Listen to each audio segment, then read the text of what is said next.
Hello, I'm Yu-Chun. I'm going to present our paper exploring user-defined gesture for ear-based interactions.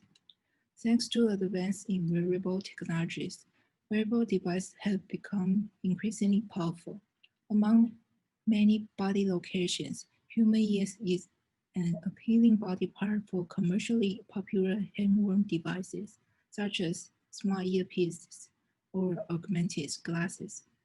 The location of ear is close to these device types, facilitating compact and integrated device implementations.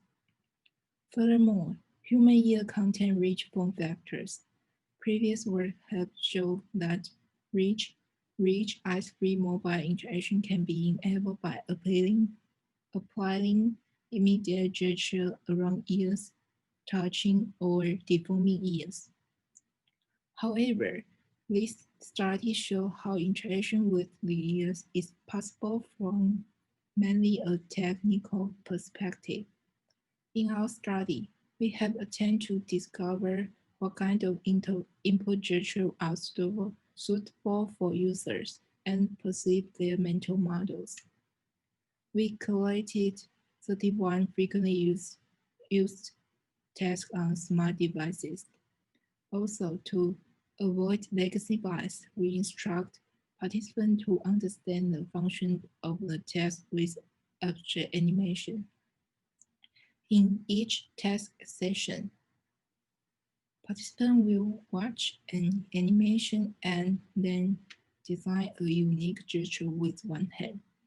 They also need to rate their gesture based on suitability, usability, and social comfort. After rating, participants receive some questions about gesture details, such as why is this gesture suitable, and why did you choose this interaction type?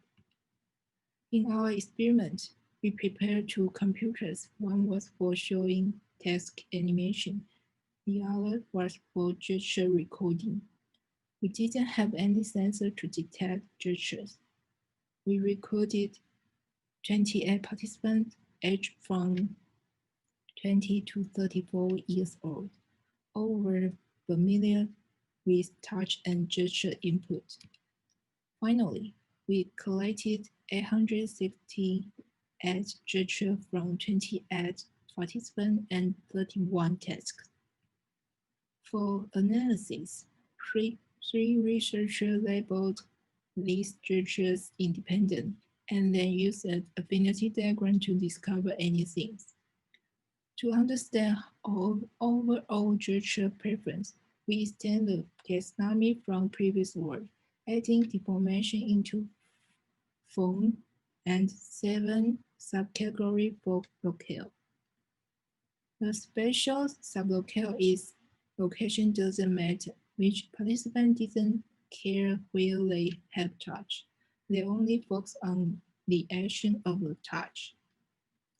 The result shows participants seem to prefer completing the touch action rather than exactly touching a specific point. Next, we also use affinity diagram to code and group gestures. Finally, we generate a user-defined gesture set. This gesture set includes mid-air and touch-based gestures. To evaluate the consensus of our gesture set, we calculate the augmentation rate. The result shows most gesture in user-defined gesture set is higher than median agreement.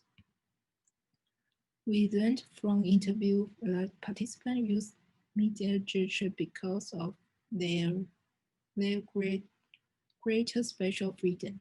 In addition, when the task frequently used, media gesture are more comfortable, and touch-based gesture will provide tactile feedback while, while touching the ear is natural behavior and will not attract the attention of others.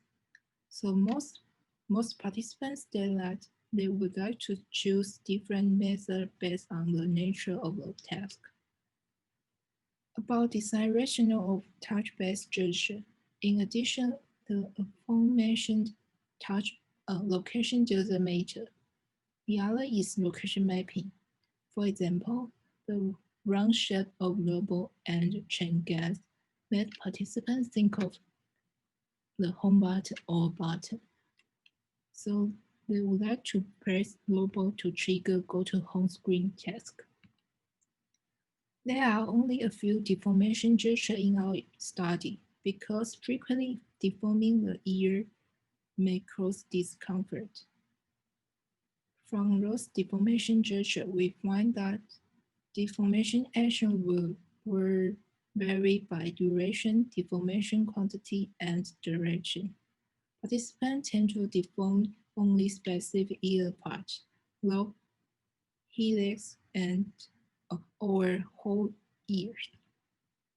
To recognize the gesture of the task of this work, we offer some suggestions and provide possible reason sensing technique.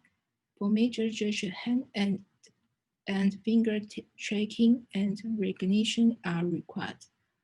For touch-based gesture, the sensing area should cover entire ear flexibly.